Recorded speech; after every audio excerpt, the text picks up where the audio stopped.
जहाज हमेशा चलते रहता है, मार्केट भी हमेशा चलते रहता है, और हर पल हर चीज बदलती रहेगी। तो कुछ हुआ था उस टाइम पे? हाँ, कुछ हुआ था। सडनली मुझे रियलाइज हुआ कि कमा तो रहे हैं बट पैसा बैंक में ही है, कुछ पैसा बढ़ नहीं रहा है। तो जो भी बिगिनर्स हैं जो इन्वेस्ट करना चाह रहे हैं उनके लिए आप क्या बोलना चाहोगे, कैसे वो शुरू करें अपनी जर्नी? तो the stock has gone up by रफली 100 टाइम्स। मतलब अगर आपने 1 लाख रुपए उस टाइम पे MRF में लगाया होता, उसका वैल्यू आज 1 करोड़ है। मैंने जस्ट ये क्रैश के पहले ही मार्केट में इन्वेस्ट किया था। तो इनिशियली वो हर्डल आया था, मैंने जो लगाया था उसमें वो रफली 20 गुना बढ़ गया है, और अभी भी मैं उसे होल्ड करता हूँ। जस्ट दिवाली के 2 हफ्ते पहले ये मुझे अच्छा खासा डिविडेंड आ जाता है, तो मेरे पूरे दिवाली की शॉपिंग, अगर मैं चाहूँ तो वेकेशन भी कर सकता हूँ उससे। एंड प्रेजेंटली उनका पोर्टफोलियो इज रफली वर्थ अबाउट 25 करोड़। तो अगर आज की तारीख में वो सब कुछ बेच दिया जाए और आप वो 25 करोड़ को बैंक में रख दे तो रफली आपको 70,000 रुपया दिन का मिलेगा। This is what investment can do. Hi guys, welcome back to another episode of my podcast. तो आज के इस एपिसोड में हम बात करेंगे market, trading, mutual funds, SIPs और स्टॉक मार्केट में पैसा लगाने के लिए आपको क्या क्या चीज़ों का ध्यान रखना है। तो आइए इस पॉडकास्ट को शुरू करते हैं।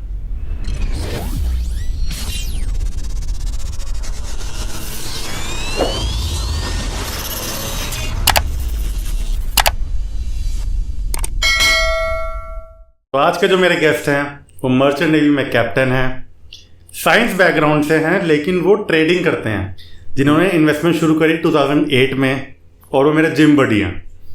तो आज के हमारे गेस्ट हैं मिस्टर विशाल शर्मा। भैया welcome to the podcast. Thank you very much. कैसे हो? बस ऑल वेल। फाइनली हमारा जिम में डिस्कशन हुआ था यही ट्रेडिंग को लेके, तो मैंने कहा एक पॉडकास्ट तो बनता ही है। करेक्ट। ठीक है, तो भैया अपनी आप जर्नी बताओ। मर्चेंट नेवी एक बिल्कुल डिफरेंट फील्ड, वहाँ से इन्वेस्टमेंट बिल्कुल डिफरेंट फील्ड। तो मर्चेंट नेवी मैंने चालू किया था 1997 में। ओके एंड सडनली मुझे रियलाइज हुआ कि कमा तो रहे हैं बट पैसा बैंक में ही है, कुछ पैसा बढ़ नहीं रहा है। तो मैंने डिसाइड किया कि बहुत टाइम हो गया, अभी पैसे को काम पे लगाते हैं। तो देन मैंने बिजनेस चैनल्स देखना चालू किया और कुछ समझ में नहीं आ रहा था। मैंने सोचा ये चैनल्स में कंपनीज के बारे में बोल रहे हैं, रेवेन्यूज, ग्रोथ, ये होता क्या है ये सब, और डिसाइड कैसे करते हैं लोग के स्टॉक्स में कैसे इन्वेस्ट करें। तो मैंने पढ़ना शुरू किया, देखना शुरू किया कि हर एक चीज का मीनिंग पता किया कि ये रेवेन्यू क्या होता है, ग्रोथ क्या होता है, अपने इंडिया के मार्केट में कितनी कंपनीज लिस्टेड हैं। तो धीरे धीरे करके मैंने फिर 2008-2009 में अपनी जर्नी शुरू की इन्वेस्टमेंट्स की। ओके, सही है। तो शिप पे पढ़ते थे आप? शिप पे पढ़ता था, जब वक्त मिलता था, वेकेशंस पे आता था तब पढ़ता था। डेडिकेशन करना पड़ा, और भी डिफिकल्ट हो रहा था क्योंकि मेरा साइंस बैकग्राउंड था, बट मुझे मैथ में थोड़ा इंटरेस्ट था, मैथ वाज ऑलवेज गुड।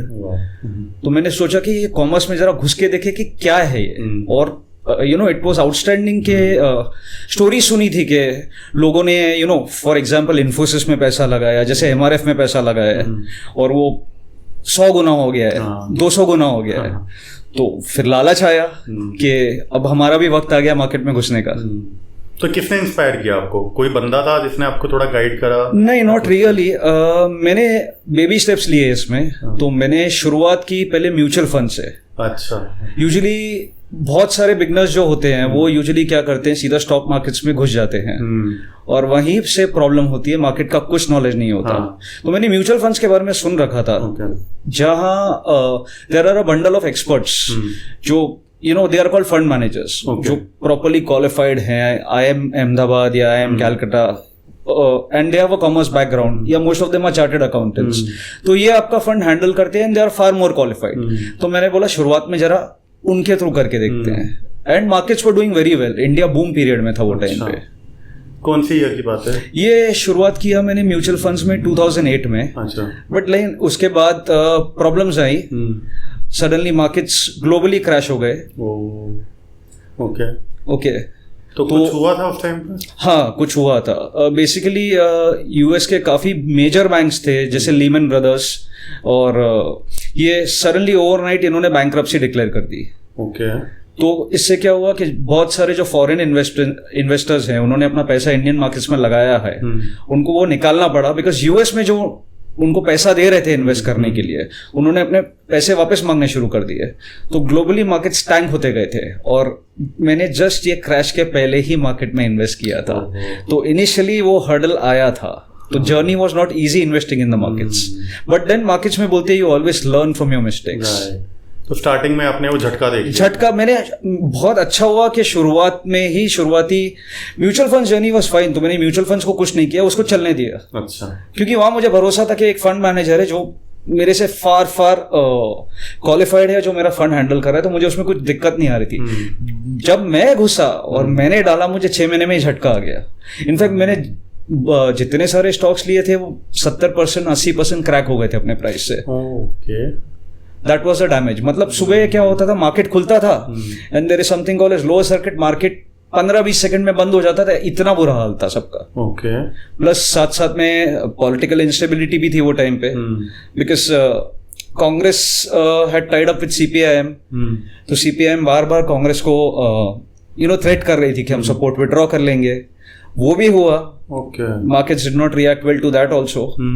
फिर कांग्रेस दोबारा ही अपने बल पे, तब मार्केट्स को डायरेक्शन मिलना चालू हुआ। अच्छा, ओके। तो बहुत ज्यादा चीजें ध्यान में रखनी पड़ती हैं। बहुत ज्यादा चीजें ध्यान में रखनी पड़ती हैं। और हमने एक टर्म बहुत सुनी है, पोर्टफोलियो। इसका पोर्टफोलियो अच्छा है, इसका पोर्टफोलियो अच्छा नहीं है। क्या होता है पोर्टफोलियो?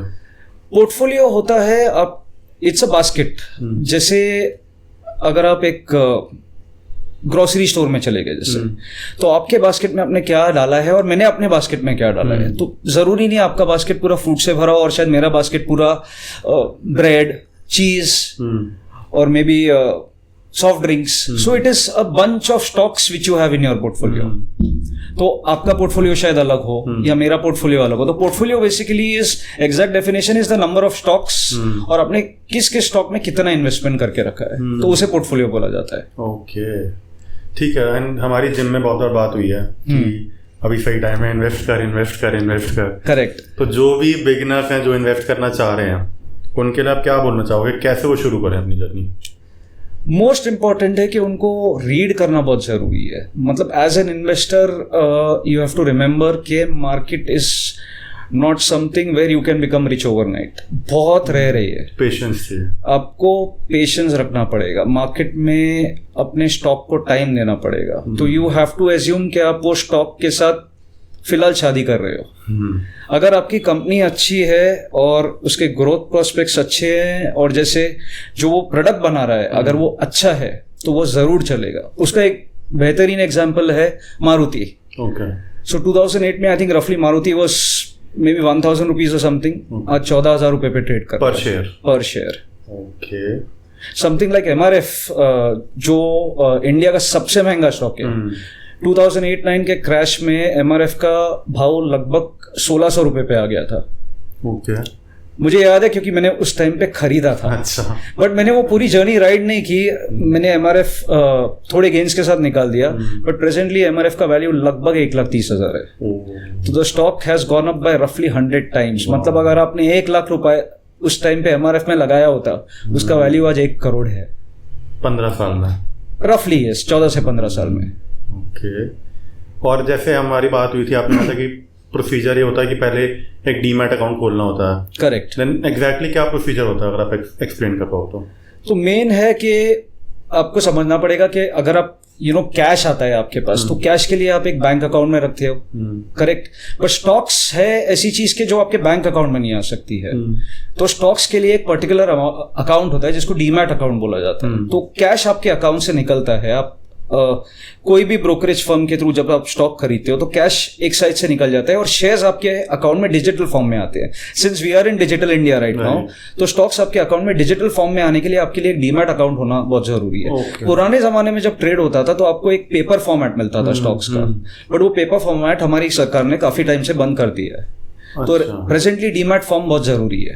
और उसके बाद क्या होता है सर? अकाउंट खोल दिया डीमैट। एक बार आपने अकाउंट खोल दिया, आपका डीमैट अकाउंट आपके बैंक अकाउंट से लिंक हो गया, तो व्हेनेवर यू हैव फंड्स आप कोई भी या तो एक ऑनलाइन ट्रेडिंग प्लेटफॉर्म के थ्रू कर सकते हैं, या तो there are brokerage firms like Kotak bank और HDFC बैंक और ICICI बैंक, ये किसी की भी सर्विस लेके आप उनको कॉल करके स्टॉक खरीद सकते हैं। अच्छा, ओके। तो मतलब लाइव चल रहा होता है सब कुछ मार्केट के हिसाब से? मार्केट्स के पर्टिकुलर टाइमिंग्स है, सुबह 9:15 से लेकर 3:30 बजे तक। तो ये टाइम पे आप कभी भी खरीद सकते हैं। और वो फ्लक्चुएट होता रहता है? मार्केट्स फ्लक्चुएट होते रहते हैं रियल टाइम बेसिस पे मार्केट्स फ्लक्चुएट होते हैं। मार्केट स्टडी नहीं रहते। ऐसा नहीं होगा कि आपने स्टॉक A या स्टॉक B या स्टॉक C लिया हो 100 रुपए में, 200 रुपए में या 300 रुपए में, तो पूरा दिन उसका प्राइस वो नहीं रहेगा। अगर वो ऊपर भी जा सकता है, वो नीचे भी जा सकता है। तो वो ऊपर जाएगा तभी तो आप कमाओगे। तो कोई ऐसा पर्टिकुलर टाइम होता है जिसपे सबका रेट रिफ्रेश होता है या फिर ऑटोमेटिकली? ये लाइव है, ये डायनेमिक है। Markets are completely dynamic, exactly like my profession. जिस प्रोफेशन में भी वो कंप्लीटली डायनेमिक प्रोफेशन है, कांस्टेंट नहीं है। जहाज हमेशा चलते रहता है, मार्केट भी हमेशा चलते रहता है, और हर पल हर चीज बदलती रहेगी। हम ट्रेडिंग पे दोबारा आएंगे। कोई मर्चेंट नेवी की कोई कहानी बताओ ना, कोई इंटरेस्टिंग कहानी। बहुत सारी है, जर्नी बहुत लॉन्ग रही है, तो काफी कुछ देखा है इसमें। तो there are lot of studies, आपको मर्चेंट नेवी ऐसा नहीं है, काफी लोग, यंगर जनरेशन काफी फैसिनेटेड रहती है कि मर्चेंट नेवी में घुस गए तो इमीडिएटली बहुत सारे पैसे, ढेरों सारे पैसे कमाए जा सकते हैं, लेकिन ऐसा नहीं होता। वो जर्नी काफी टफ रहती है, बिकॉज एट टाइम्स होता है कि मैंने जब शुरू किया था, एट टाइम्स ऐसा हाल था कि मैं अकेला इंडियन था शिप पे। अच्छा। तो आपको उसी चीज के लिए भी रेडी रहना पड़ेगा। अकेला इंडियन का मतलब है आपको घर की दाल रोटी सब्जी अब नहीं मिलने वाली है, तो you have to adjust to their food habits now. कितने टाइम हुआ है कि कोल्ड प्लेसेस से पास हुए तो temperature has drop to -25, -30 degrees also. तो and weather changes since is dynamic. आप एक गर्म जगह पे हैं, सडनली आप एक ठंडी जगह पे जा रहे हैं, या नॉर्दर्न हेमिस्फीयर में गर्मी चल रही होगी, आप सडनली ऑस्ट्रेलिया चले गए, आप देख रहे हैं उधर ठंड पे। तो it changes very fast. Plus हर एक आपको जो प्रमोशन मिलता है उसके लिए आपको एग्जाम्स देने पड़ते हैं। तो ऐसे नहीं है कि आप एक बार घुस गए तो आपके परफॉर्मेंस के बेसिस पे आपको तरक्की होती जाएगी, आपको प्रमोशन मिलते जाएंगे। तो it is you have to give written as well as oral exams. Okay. Preparation तो ट्रेडिंग में भी चाहिए क्योंकि वहाँ रिस्क भी है। करेक्ट। तो क्या पोटेंशियल रिस्क है और क्या रिवॉर्ड्स हैं? हर बार प्रॉफिट तो होगा नहीं, मार्केट ऐसी है। देन जो लॉसेस होते हैं उसको आपका कोई पर्सनल एक्सपीरियंस है, आपने कैसे हैंडल करा उसको, या कैसे करना चाहिए हैंडल? हर्षद मेहता का एक लेटेस्ट सीरीज आया था, आई बिलीव स्कैम। उस पे उसने बोला था रिस्क है तो इश्क है। तो मार्केट में अगर रिस्क है तो इश्क है, इसका मतलब होता है कि अगर आपने अपनी कंपनी को करेक्टली स्टडी किया है और आपको ग्रोथ पोटेंशियल दिख रहा है, आपको उनके प्रोडक्ट्स पे भरोसा है, और वो ऐसी चीज बना रहे हैं जो शायद प्रेजेंटली काम नहीं आए, but 2 years, 3 years, 5 years down the line ये प्रोडक्ट की सडनली बहुत डिमांड होगी। फॉर एग्जाम्पल एक सेक्टर बताता हूँ, जैसे सोलर पैनल्स, जिसपे अभी प्रेजेंट गवर्नमेंट ने बहुत सारा इंसेंटिव दिया हुआ है। तो ये किसी ने सोचा नहीं था, ये सडनली आई बिलीव जिस दिन मोदी जी ने अयोध्या के मंदिर का इनॉग्रेशन किया था, उसी दिन इनॉग्रेशन के बाद उन्होंने सोलर सेक्टर के बारे में बात किया था। बट ये मार्केट पहले ही डिस्काउंट कर चुका है। तो जिन लोगों ने ये सेक्टर में 1 साल पहले या 1.5-2 साल पहले इन्वेस्ट किया हो, I am sure they must have made at least 5 times 10 times returns। अभी 22 जनवरी को जो हुआ था, 22 जनवरी को इनॉग्रेशन हुआ था, लेकिन मैं पीछे जा रहा हूँ। तो 22 जनवरी 2024, बट अगर 2022 या 2023 में अगर कोई ये सेक्टर में घुसा हो, उसने बहुत पैसा बनाया होगा। तो आपको थोड़ा फॉरवर्ड थिंकिंग करना पड़ेगा। जैसे ईवी व्हीकल्स है, तो ईवी व्हीकल्स प्रेजेंटली अब मिस्टर गडकरी ने बोला है कि बाय 2030 इंडिया में वो पेट्रोल डीजल चाहते ही नहीं है। तो अगर ये ईवी व्हीकल्स के बारे में किसी ने 2-3 साल पहले सोच के वो स्टॉक्स खरीद लिए हो, फॉर एग्जांपल मैं आपको बताता हूँ टाटा मोटर्स ड्यूरिंग कोविड भी एक बहुत बड़ा एग्जांपल था बाजार के लिए, बिकॉज देयर वाज अनसर्टेनिटी, किसी को नहीं मालूम था आगे क्या होने वाला। पैंडेमिक था वो, और ये मुझे लगता है कि हमारे जनरेशन में एटलीस्ट हम ये ऐसी चीज दोबारा नहीं देखेंगे, hopefully. Anyway things are unpredictable, but hopefully दोबारा देखनी नहीं पड़े। तो टाटा मोटर्स कोविड के समय पे रफली 80-90 रुपए का था, और किसी ने वो टाइम पे सोच के लिया हो कि ये शायद ईवीज में आगे बहुत अच्छा कर सके। प्रेजेंटली उसका भाव 1100 है। तो 3 साल में आपका you have made almost 10-11 times returns. तो आपको थोड़ा फॉरवर्ड थिंकिंग करना पड़ेगा, आपको स्टॉक्स पिकअप करने पड़ेंगे, आपको पढ़ना पड़ेगा उसके बारे में, आपको promoter is the owner of the company basically, promoter देखना पड़ेगा कि कितना एंटरप्राइजिंग है, उसका विजन देखना पड़ेगा, बिकॉज फाइनली एक कंपनी का, अगर एक कंपनी बढ़िया करती है या एक मूवी अच्छा करती है तो आप मूवी के स्टारकास्ट को गाली नहीं देंगे, अगर मूवी खराब करती है तो आप लीडर को गाली देते हैं कि डायरेक्शन खराब था या प्रोडक्शन या स्टोरी अच्छी नहीं थी, तो नीचे वालों को कभी आप कुछ नहीं बोलेंगे। तो मोस्ट इंपॉर्टेंटली आप मार्केट में जब जाते हैं तो आपको देखना पड़ेगा कि प्रमोटर का हिस्ट्री कैसा रहा है, is he able to deliver what he has promised, वो बहुत जरूरी है। नॉलेज बहुत जरूरी है हर चीज। करेक्ट। ओके। एंड अगर कोई भी इन्वेस्ट करना चाह रहा है, आप खुद करते हो, तो क्या की फैक्टर्स होते हैं जो आप एनालाइज करते हो किसी भी कंपनी में इन्वेस्ट करने से पहले? मैं पहले तो देखता हूँ सेक्टर। जैसे मैंने जस्ट अबाउट 4-5 years बैक मुझे लगा था कि एनवायरमेंट में चेंजेस आना बहुत जरूरी है, तो बात बहुत चल रही थी सिंगल यूज प्लास्टिक बैन की, एसयूपी बहुत चल रहा था, जहाँ इवन बॉम्बे में आप देखेंगे तो प्लास्टिक की जो बैग्स थी उसका थिकनेस सडनली बढ़ाया गया था, क्योंकि जो पतली थैलियां थी वो डिकम्पोज नहीं हो रही थी और हमें मालूम है इसको होने को बहुत टाइम लगता है। तो मैंने एक पेपर कंपनी चुनी थी रफली अबाउट 2018-19 में, जिसमें मैंने इन्वेस्ट किया था, और यही सोच के किया था because company was talking a lot about environment, और वहां से उनके बोलने से लग रहा था कि ये पेपर सेक्टर की तरफ पैकेजिंग भी पेपर सेक्टर की तरफ जाने वाली है। जैसे आज के तारीख में अगर आप मिंत्रा से या फ्लिपकार्ट से या अमेजोन से कुछ मंगाओगे तो आपको पैकेजिंग अभी प्लास्टिक में नहीं आती है, आपको अभी आपके कपड़े भी पेपर में आते हैं। इनफैक्ट जोमेटो स्विगी भी देखोगे तो वहां भी आपको फूड डिलीवरी पेपर बैग्स में आती है। आप कोई रेस्टोरेंट में भी जाओगे तो आपको पार्सल अभी प्लास्टिक में नहीं मिलता, पेपर बैग्स में आना शुरू हो गया। तो मैंने ये सोच के मैंने सोचा कि अगर पेपर ही फ्यूचर होने वाला है तो मैंने ये सोच के वो कंपनी में किया, और मैं देख रहा था कि इसके रेवेन्यूज कितने बढ़ेंगे फिर। तो मोस्ट इंपॉर्टेंटली होता है रेवेन्यू है कि कंपनी का रेवेन्यू कंसिस्टेंटली बढ़ना चाहिए। अगर एक कंपनी साल दर साल हर साल अगर 100 करोड़ का ही माल, मैं एक एग्जांपल दे रहा हूँ 100 करोड़ का फिगर, अगर 100 करोड़ का ही माल बेचती रहेगी तो वो ये कंपनी उधर ही रहने वाली है, क्योंकि उसको जो दूसरा सबसे बड़ा फैक्टर उसको इफेक्ट करने वाला है वो है इन्फ्लेशन। उसका एम्प्लॉय कॉस्ट, उसका ऑपरेशनल कॉस्ट, वो तो बढ़ता ही जाएगा टाइम के साथ। अगर आपका रेवेन्यू 100 करोड़ रहेगा, आपका ऑपरेशनल कॉस्ट वहां तक स्टक नहीं रहेगा। अगर आपका ऑपरेशनल कॉस्ट समझो 80 करोड़ है और कंपनी 20 करोड़ प्रॉफिट बना रही है, वो धीरे धीरे जाके जो 20 करोड़ का प्रॉफिट है वो एक टाइम पे जाके जीरो हो जाएगा। तो इसलिए कंपनी का रेवेन्यू बढ़ना बहुत जरूरी है। और कंपनी का रेवेन्यू तब बढ़ता है अगर इनका कोई एक्सपेंशन प्लान हो। जैसे टाटा मोटर्स आप देखेंगे तो इन्होंने जैगुआर लैंड रोवर को खरीद लिया था, तो वहां से क्या हुआ था, इनका वहां का भी सेल्स बढ़ गया, प्लस इन्होंने ईवी व्हीकल्स में भी घुस गए, इलेक्ट्रॉनिक व्हीकल्स में भी घुस गए, इलेक्ट्रिक व्हीकल्स में भी घुस गए, और जरूरी हो गया ये इनके लिए। तो ये इंपॉर्टेंट है कि कंपनी का ग्रोथ प्रोजेक्शन क्या है, और रेवेन्यू बढ़ना बहुत इंपॉर्टेंट है। तो मैं यूजुअली जब एक स्टॉक सेलेक्ट करता हूं तो मैं लास्ट 6 क्वार्टर्स, एक क्वार्टर रफली 3 महीना, तो मैं बैकवर्ड देखता हूं कि लास्ट 6 क्वार्टर्स से इसका रेवेन्यू कितना ग्रो कर रहा है, इसका प्रॉफिट कितना ग्रो कर रहा है, कंपनी का एक्सपेंशन प्लान क्या है, कंपनी क्या करना चाहती है आगे। मतलब जब तक वो कुछ करेगी नहीं तब तक बढ़ेगी नहीं। राइट।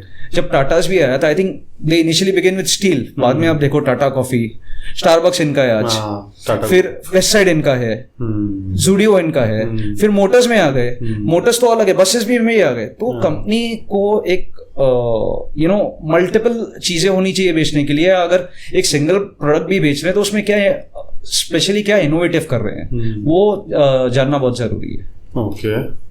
तो अभी कोविड की बात हुई थी, तो आपका कोई एक्सपीरियंस रहा खुद का कोविड में? आपने कोविड से पहले आपने इन्वेस्ट किया हो, एंड कोविड में आपने क्या देखा मार्केट में, आपके शेयर्स में क्या चेंजेस आया, कुछ हुआ? बेसिकली मैं लॉन्ग टर्म इन्वेस्टर हूँ, तो मैं इतना ध्यान नहीं दिया था, थोड़ा डर लगा था, क्योंकि जब लॉकडाउन अनाउंस हुआ था तब तो आई थिंक इमीडिएटली नेक्स्ट 15-20 दिन या 1 महीने तक तो सारों का पोर्टफोलियो डाउन होगा। अगर किसी का नहीं डाउन होगा तो वो तो झूठ बोल रहा है। आप ट्रैक तो करते ही होगे? मैं तो डेली बेसिस पे ट्रैक करता हूँ। Okay. लोग बोलते हैं कि पोर्टफोलियो डेली बेसिस पे ट्रैक नहीं करना चाहिए। मेरा मानना है कि आपको पोर्टफोलियो डेली बेसिस पे ट्रैक करना चाहिए। आपका एक टारगेट होना चाहिए कि आपको कहाँ जाना है, क्योंकि जब तक आपका टारगेट नहीं होगा आप आगे बढ़ोगे नहीं, आप वही स्टॉक में अटके रहोगे। तो आपको चर्न करना भी बहुत जरूरी है। अगर एक कंपनी परफॉर्म नहीं कर रही है कंसिस्टेंटली, मेरा यूजुअली देखता हूँ कि अगर एक कंपनी कंटिन्यूसली 1 साल तक परफॉर्म नहीं कर रही है, उसके रेवेन्यू में कोई चेंज नहीं आ रहा है, तो मैं चर्न कर देता हूँ। तो कोविड में मुझे अपनी कंपनीज पे भरोसा था, मेरे पास जो भी कंपनियां थी मुझे लगा था कि इनको होल्ड करने से कुछ मतलब मेरा नुकसान नहीं होगा। जैसे फॉर एग्जांपल एक मारुति था, मारुति गाड़ी बनाना थोड़ी बंद करने वाली है, उसके बाद इंडिया में तो मारुति ही की नंबर 1 सेल्स है। एग्जैक्टली। एंड उस टाइम ये भी हुआ है कि जितना मैंने थोड़ा बहुत देखा था इसके बारे में, जो उस टाइम पे डिप हुई है ना, वो पेशेंस वाली बात जो हमने स्टार्टिंग में करी थी, बहुत लोगों ने डर के मारे निकाल लिया था कि कंपनी बंद हो जाएगी, ये हो जाएगा, लेकिन फिर वही बात है स्मार्ट और मार्केट्स में सबसे जरूरी है, मार्केट्स आपके इमोशंस को टेस्ट करेगा।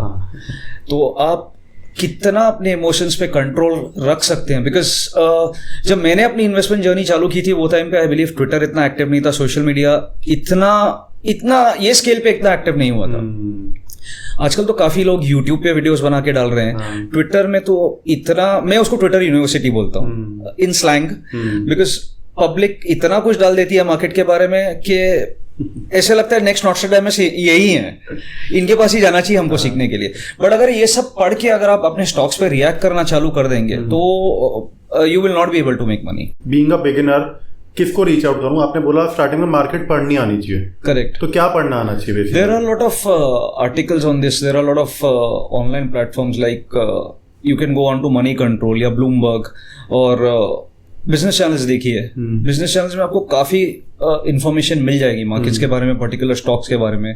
दे आपको वो सेक्टर बताएंगे कि कौन सा सेक्टर प्रेजेंटली ग्रो कर रहा है, या किस सेक्टर में गवर्नमेंट प्रमोट कर रही है या इंसेंटिव दे रही है, बिकॉज जिसमें इंसेंटिव आने वाला है वो सेक्टर जरूर चलेगा। अच्छा, ओके। और कोई ऐसी चीज जो आप सजेस्ट कर दो कि या आपको लगता है कोई ऐसी चीज जो बहुत कॉमन मिस्टेक है जो इन्वेस्टर को अवॉइड करनी चाहिए या ध्यान रखना चाहिए वो इन्वेस्ट करते टाइम, या आपने अपने एक्सपीरियंस से कोई सीखा कि नहीं यार मेरे को ना कुछ इस चीज का ध्यान रखना चाहिए था इनिशियल डेज में? मैंने भी क्या किया था, लोगों का सुना और अपना पैसा लगा दिया। और क्रैश के बारे में तो मैं किसी को भी ब्लेम नहीं कर सकता, बिकॉज वो सडन था।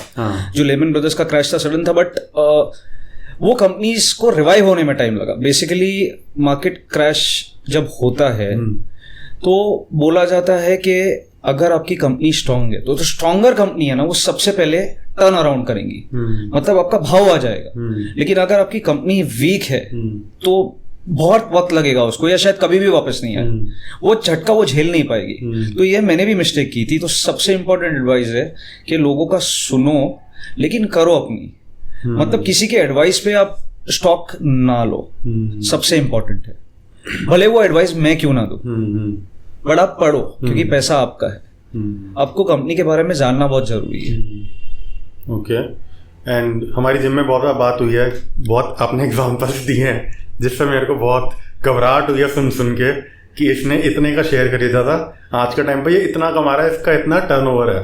तो ऐसी कोई कहानी बताओ ना सबको, जो आप मेरे को बताते हो जिम में कहानी, ऐसी कोई कहानी। जैसे मैंने जिस पेपर कंपनी के बारे में बताया था, ये स्टॉक आई थिंक मैंने 2017-18 में रफली लिया था, और ये रफली अभी मेरे इन्वेस्टमेंट से 20 गुना हो गया। ओके। और 3 years बैक मैंने एक और एक स्टॉक में इन्वेस्ट किया था, so that also I think 7-8 times हो गया है। कितना किया था? जरूरी है बोलना? नहीं, ठीक है, मुझे लगा शायद फ्लो में बोल रहा। हमारी 2-3 दिन पहले डिविडेंड्स की लेके कुछ बात हुई थी। तो अब जिन लोगों को नहीं पता डिविडेंड्स होते क्या हैं, वो कैसे वर्क करते हैं, और एक इन्वेस्टर के लिए कितना ज़रूरी है डिविडेंड्स? इन्वेस्टर के लिए ज़रूरी है अगर कंपनी एक रेगुलर डिविडेंड्स देती है। बट तो होता क्या डिविडेंड? डिविडेंड ये होता है कि कंपनी अपने प्रॉफिट्स आपके साथ रेगुलर बेसिस पे शेयर कर रही है। वो जितना भी कमाती है उन्होंने एक पार्ट रखा है उनके इन्वेस्टर्स के लिए, बिकॉज आपको ये याद रखना पड़ेगा कि when you invest in a stock, जब आप एक स्टॉक खरीदते हो तो आपका उसमें शेयर हो गया। लोगों को ये समझ में नहीं आता है। जैसे अगर आपके पास मारुति का एक शेयर भी है तो अब आप उसका शेयर होल्डर हो गए। शेयर होल्डर का मतलब है वो कंपनी में आपका भी हिस्सा हो, भले वो एक शेयर खाओ। तो कंपनी अगर पैसा बना रही है तो उसमें से थोड़ा प्रॉफिट आपको भी मिलना चाहिए। तो डिविडेंड यही होता है कि कंपनी अपने प्रॉफिट्स आपके साथ शेयर करती है, और जो बेहतरीन कंपनीज है वो रेगुलर बेसिस पे आपको डिविडेंड देगी। तो ये this is also one of the criteria. जब आप स्टॉक पिकअप करें तो आप देखें कि कंपनी का डिविडेंड हिस्ट्री क्या है, और एक इम्पॉर्टेंट है कंपनी का डेट कितना है, कर्जा कितना है, कर्जा कितने टाइम में वो चुका पा रही है। जो भी कंपनी कर्जा ले रही है वो बेसिकली एक्सपेंशन के लिए ही लेती है। कोई कंपनी बिना वजह कर्जा नहीं लेगी। तो आपको ये भी देखना जरूरी है वो अपना कर्जा कितना फास्ट खत्म करती जा रही है, बिकॉज एक कर्जा आपके ऑपरेशनल कॉस्ट में इंक्लूड हो जाता है, उसके प्रॉफिट्स कम हो जाएंगे उससे। तो डिविडेंड्स आर इम्पोर्टेंट। एक अच्छी बेहतरीन कंपनी जैसे एग्जांपल होगा HPCL, BPCL, मारुति, ये कंपनियां, HDFC bank, Kotak Mahindra bank, ये कंपनी आपको रेगुलर बेसिस पे डिविडेंड देंगी। इनफैक्ट समटाइम्स साल में एक बार, समटाइम्स साल में 2 बार। तो आपके जितने शेयर होंगे पर शेयर के हिसाब से उन लोग एक डिविडेंड अमाउंट डिसाइड करते हैं कि एक शेयर होल्डर को एक शेयर पे हम समझो 10 रुपया या 20 रुपया या 1 रुपया समझो डिविडेंड देते हैं। तो डिविडेंड कैलकुलेट किया जाता है बेसिकली शेयर के फेस वैल्यू पे।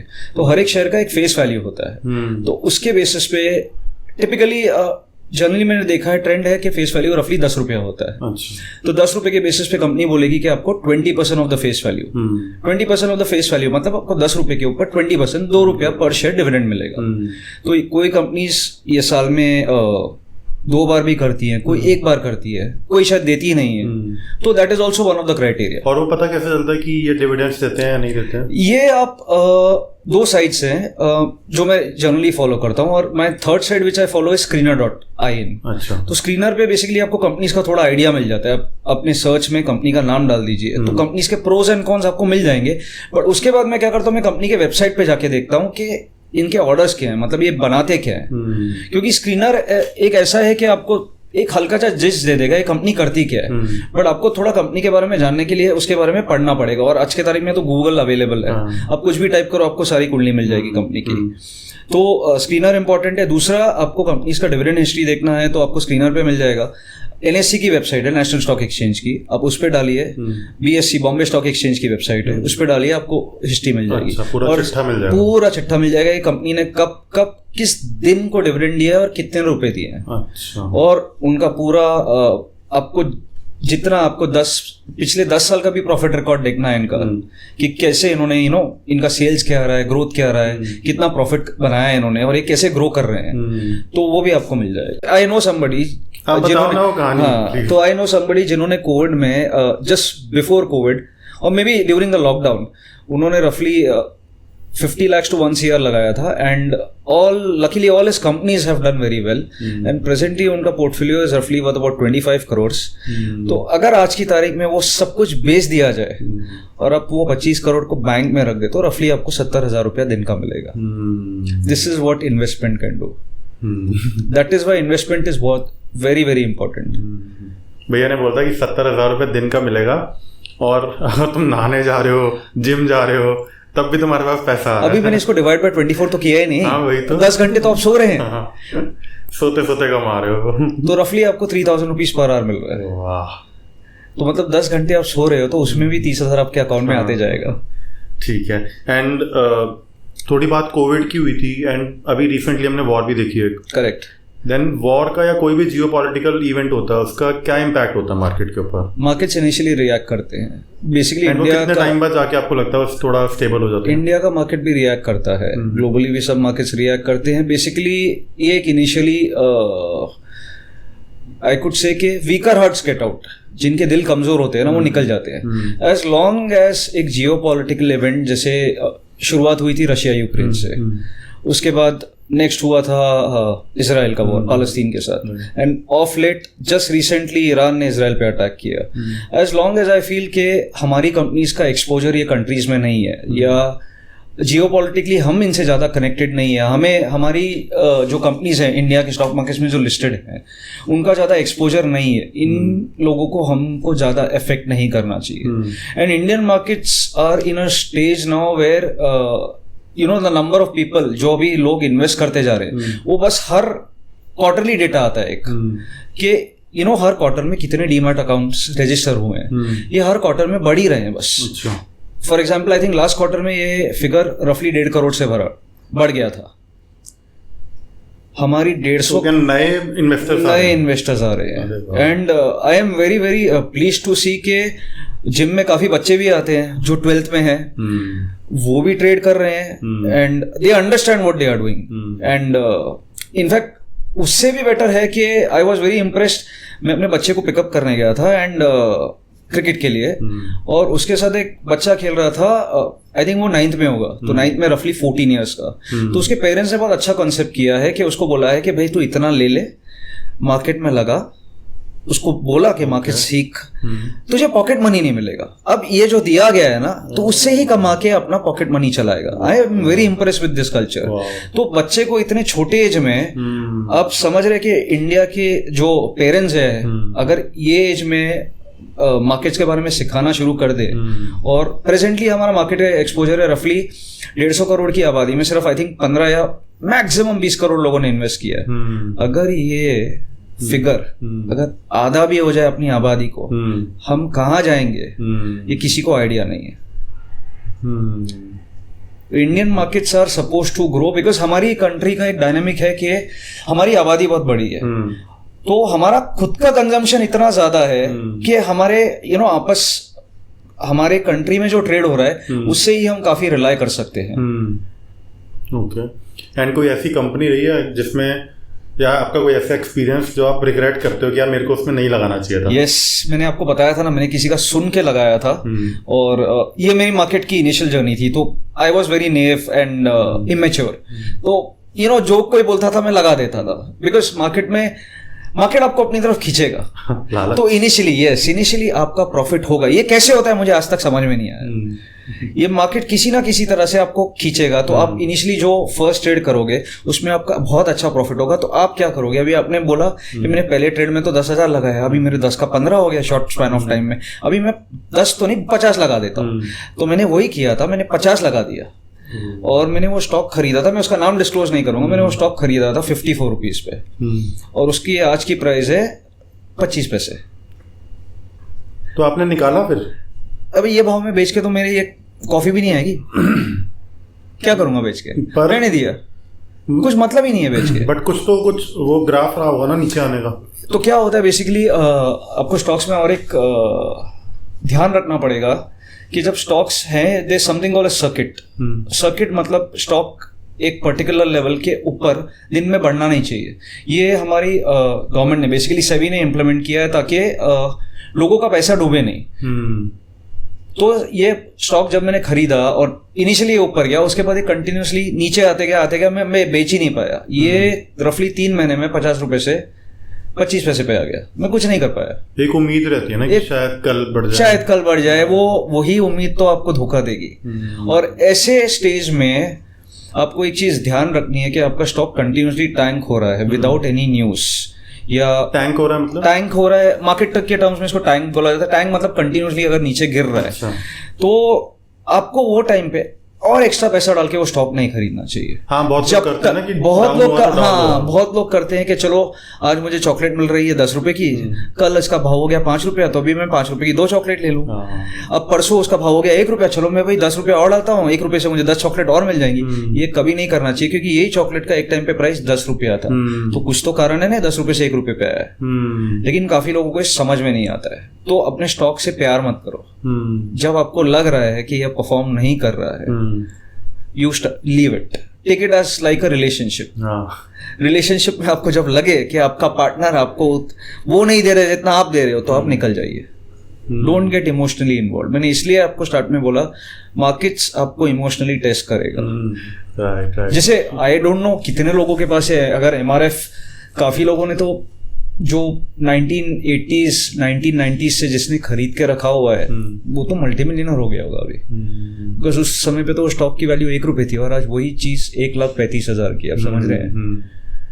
तो आपने किसी और कंपनी का ऐसा स्टॉक देखा है जो बिल्कुल ही 1 साल 2-3 साल में एकदम बूम कर गया आपके आंखों के सामने? हाँ, देखा है मैंने। इनफैक्ट मेरे पास भी एक शेयर है, बट उसे 1 साल 2 साल नहीं लगा और मैं अभी भी होल्ड करता हूँ उसको। इसको मैं डिस्क्लोज कर सकता हूँ बिकॉज ये स्टॉक ने मुझे मार्केट के ऊपर इतना कॉन्फिडेंस दिया। तब मैंने मार्केट में अपना इन्वेस्टमेंट बढ़ाना शुरू कर दिया। तो मैंने ये स्टॉक लिया था 2009 में। इसका नाम है कजारिया सेरेमिक्स। अच्छा। ये मैंने 2009 में बेसिकली ये स्टॉक अभी स्प्लिट हो चुका है, बट 2009 में एक स्प्लिट होने के पहले मैंने 78 रुपीज पे लिया था। ये 78 से नॉन स्टॉप 1500 रुपए पे गया है। तो मैंने जो लगाया था उसमें वो रफली 20 गुना बढ़ गया है और अभी भी मैं उसे होल्ड करता हूँ। तो उतना पेशेंस रखा है मैंने। और जैसे आप मुझे डिविडेंड्स के बारे में पूछ रहे थे, तो ये कंपनी ने मुझे लास्ट 14 साल में इतना डिविडेंड दिया है कि उतने पैसे तो मैंने वो स्टॉक लेने में नहीं डाले। तो ये मुझे हर साल कंसिस्टेंटली 2 बार डिविडेंड देता है। आपने एक के लिए मेरे को बोला भी था कि एक कोई कंपनियां में डिविडेंड देती है मेरे को, तो मेरी दिवाली की शॉपिंग वहीं से होती है। ये वो पेपर कंपनी है जिसमें मैंने अच्छा खासा स्टेक लिया था, तो जस्ट दिवाली के 2 हफ्ते पहले ये मुझे अच्छा खासा डिविडेंड आ जाता है, तो मेरे पूरे दिवाली की शॉपिंग अगर मैं चाहूँ तो वेकेशन भी कर सकता हूँ उससे हो जाती है। ठीक है। और अभी हम बहुत ज़्यादा आजकल एड्स चलती हैं, बहुत टाइम से मैं देख ही रहा हूँ कि म्यूचुअल फंड्स, SIPs, करेक्ट, क्या होता है? तो मैंने इनिशियली आपको बताया कि मैंने अपनी जर्नी शुरू की थी म्यूचुअल फंड से। तो म्यूचुअल फंड्स बेसिकली इंडिया में काफ़ी म्यूचुअल फंड्स है।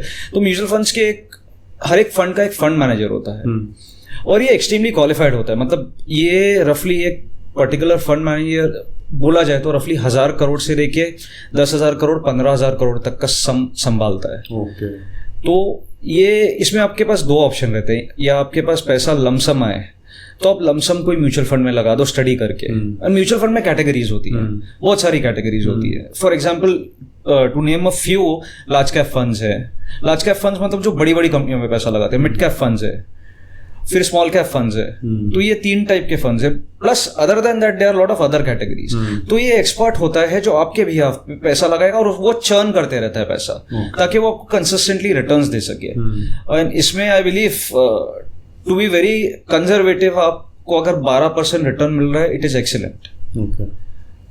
12% return means I follow something called as the rule of 72। तो आपके न्यूमरेटर में आप 72 रख दो और जितना आपको रिटर्न मिल रहा है वो आपको डिनोमिनेटर में रख दो। तो अगर आपको 12% रिटर्न मिल रहा है, मतलब 6 years में आपका पैसा डबल हो रहा है, तो 12 years में आपका पैसा 4 times मल्टीप्लाई होगा, but provided you hold it. तो म्यूचुअल फंड्स ये है, एक तरीका है कि आप लमसम, जैसे आपके पास 1 लाख है, सडनली आपने कहाँ से इनहेरिट किया, या आपको आपने अपने एक्टिंग में बहुत अच्छा किया और आपको मेजर फंड आ गया और आपको मालूम नहीं कि आपने डिसाइड कर लिया मुझे इसको बैंक में नहीं रखना है, तो आप एक म्यूचुअल फंड में डाल के इसको छोड़ दो। But you have to remember, mutual fund में आपको मिनिमम 3 से 5 साल देना ही पड़ेगा। दूसरा इसका तरीका होता है कि म्यूचुअल फंड्स में आप SIP कर सकते हो। SIP मतलब सिस्टमैटिक इन्वेस्टमेंट प्लान, जो आप हर महीने आप डिसाइड करोगे कि मैं इतना ये फंड में डालने ही वाला हूँ, कुछ भी हो जाए। बट इसके लिए आपको अपना टाइम ड्यूरेशन थोड़ा बढ़ाना पड़ेगा। रफली may be 10 years is better. But इसमें आप अपने सडन नीड्स या सडन टारगेट्स, जैसे आपके लॉन्ग टर्म को टारगेट्स, आप गाड़ी लेनी है या by the time you get married आप बच्चा हो जाए, आपका एजुकेशन के लिए चाहिए, तो ये इसका होराइजन आपको बहुत लॉन्ग टर्म रखना पड़ेगा। तो रिस्क भी होता है ना इसमें? रिस्क नहीं होता, बिकॉज आप वही चीज एवरेज करते जा रहे हो। देखो मार्केट्स अप एंड डाउन होते रहेंगे, बट आप अप में भी खरीद रहे हो SIP में, आप डाउन में भी खरीद रहे हो SIP में, तो आप एवरेज आउट करते जा रहे हो। तो आप हर एक प्राइस पे एवरेज करते जाते हो।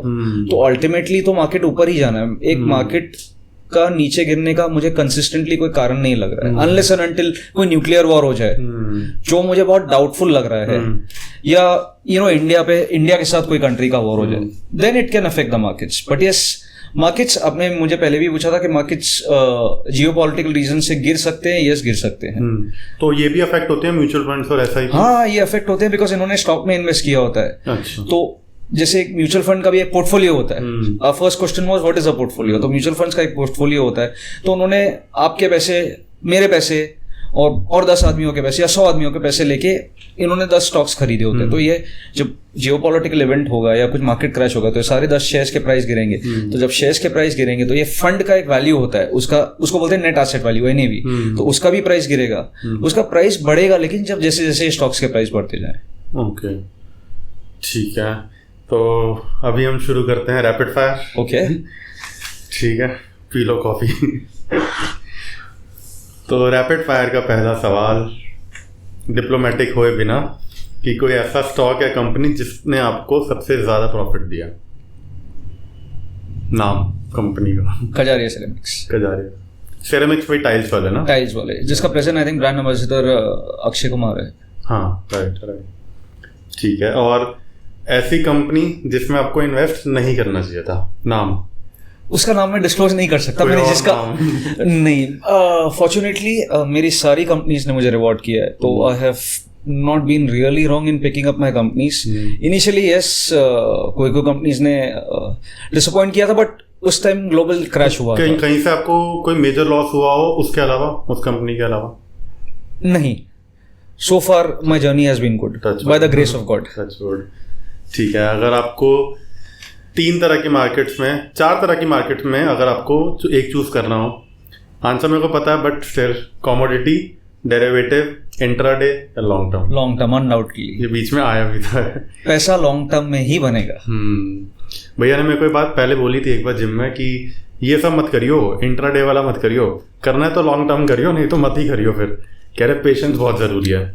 ठीक है, एंड कोई 3 टिप्स बिगिनर्स के लिए जो भी इन्वेस्ट करना चाह रहे हैं आपके एक्सपीरियंस के हिसाब से, 3 tips. Do not listen to rumours, पहला टिप। कोई भी कंपनी के बारे में या मार्केट्स के बारे में या जनरली इंडिया के इवेंट्स के बारे में, प्रेजेंटली इलेक्शन चल रहे हैं तो there are lot of rumours on Twitter and YouTube कि ये सरकार नहीं आएगी, वो नहीं होगा, ये नहीं होगा। ये सब रूमर्स को इग्नोर करो। आपकी कंपनी बंद नहीं होने वाली है उससे। मारुति गाड़ी बनाएगी, एमआरएफ टायर बनाएगा या गुडिया टायर बनाएगा, कजारिया टाइल बनाएगी, ये सब रुकने नहीं वाला है इनकी वजह से। दूसरा है कि किसी के सुनने पर पैसा इन्वेस्ट मत करो। And third most important tip है, अगर आप कोई भी कंपनी में पैसा इन्वेस्ट कर रहे हो तो वो लॉन्ग टर्म के लिए होना चाहिए और कंपनी के बारे में प्लीज पढ़ो। पढ़ना बहुत जरूरी है, नहीं तो आप कंप्लीटली लॉस्ट हो जाओगे। अपना स्टॉक जब गिरेगा तो आपको समझ में नहीं आएगा। जैसे मैंने भी जब ये पेपर स्टॉक लिया था तो ये इनिशियली गिर रहा था तो मैं भी थोड़ा फ्रस्ट्रेट हो गया था, बट मुझे मालूम था ये क्या करने वाला है तो मैं होल्ड करते गया 6 साल हो गए मुझे उसको होल्ड करके। 6 साल में काफी कुछ चेंज हो गया। 6 साल में कोविड हुआ, 3 वॉर चल रहे हैं, तो ये सब के बावजूद भी मैंने वो स्टॉक को होल्ड किया। तो ये बहुत जरूरी है। अगर आपको अपनी कंपनी के बारे में मालूम नहीं होगा और आपने इन्वेस्ट कर दिया और वो स्टॉक 10% भी गिर गया तो आप डेफिनेटली उसको बेच दोगे। आप इसलिए बेचोगे क्योंकि आपको मालूम ही नहीं है वो क्यों गिर रहा है। Right, so these are 3 important tips. Okay, आपका अगला क्वेश्चन कि जो भी आपको प्रॉफिट हुआ है अभी तक कजारिया से, आपने किसी भी कंपनी से प्रॉफिट हुआ है आपको, आपने अपनी ऐसी कोई चीज में उसके वो पैसे से इन्वेस्टमेंट करी या खरीदा, आपकी कोई मेमोरेबल चीज? हाँ, मैंने खरीदा। मैंने कजारिया हाफ प्रॉफिट बुक करके उससे मैंने गाड़ी ली थी। ओके। और वो गाड़ी के लिए मुझे 1 रुपया भी नहीं देना पड़ा था। सारा कुछ कजारिया स्पॉन्सर्ड था। वाह, कजारिया की तरफ से गाड़ी। तो आपका रैपिड फायर का आखिरी सवाल कि कोई ऐसा reliable source of learning investment के लिए? I prefer watching business channels and websites only. Book अच्छा, मैंने इतना बेस्ट रिसोर्स आपके हिसाब से बिजनेस चैनल्स है। There are a lot of online portals available, like Bloomberg news पे जाइए, moneycontrol.com है, स्क्रीनर पे जाइए। आपको पढ़ना पड़ेगा। ओके, बुक्स आपको एक जर्नल नॉलेज देंगी कि स्टॉक्स में ये देखना चाहिए, वो देखना चाहिए। ये तो मैंने आपको बता दिया अभी। अब आपको थोड़ा अंदर घुसना पड़ेगा कंपनीज आइडेंटिफाई करने के लिए। बुक आपको कंपनी के बारे में नहीं बताएगी, कोई भी बुक आपको कंपनी के बारे में नहीं बताएगी। बुक आपको ये बताएगी कि कंपनी का रेवेन्यू कितना होना चाहिए, कंपनी का प्रॉफिट कितना होना चाहिए, कंपनी क्या लेवल किस हिसाब से ग्रो करनी चाहिए हर साल में। तो अभी हम करते हैं पॉडकास्ट खत्म। कैसा लगा आपको? Thank you very much, it was very nice. I hope specially young people watch this so that they know के कैसे इन्वेस्ट किया जाता है। And I want lot of people to invest because I think हमारी economy is one of the fastest growing economy and presently market exposure लोगों का कम है, but ये धीरे धीरे बढ़ता जा रहा है। And I think after Covid काफी यंग जनरेशन घुस गया है, जिनको जेनजी बोला जाता है। तो काफी जेनजी घुस गया है इसमें। एंड एवरीवेयर मैं कहाँ भी जाऊँ अभी तो जेनजी स्टॉक्स के बारे में ही बात कर रहा होता है। एनीवे आई थिंक ये बोल रहे ना, like you constantly talk about something, universe आपको देते जाता है। तो मेरे नजदीक भी सब ऐसे ही लोग आते जा रहे हैं। Right, but I guess it's never too late. Never too late, yes. In fact the earlier you start the better. Yes, ठीक है, तो करते हैं पॉडकास्ट को खत्म। थैंक यू सो मच भैया, thank you for your time. Thank you, मिलते हैं कल जिम में। करेक्ट। चलो, थैंक यू। तो ये था मेरा आज का पॉडकास्ट। विशाल भैया से बहुत इंसाइट्स मिले हैं मार्केट के बारे में, ट्रेडिंग के बारे में, इन्वेस्टमेंट्स के बारे में। आई होप आपको एपिसोड अच्छा लगा हो। Please do like, share, comment and subscribe to my YouTube channel, Apple podcast, Spotify and Amazon music. मिलते हैं फिर किसी और एपिसोड के साथ। Till then take care, be good.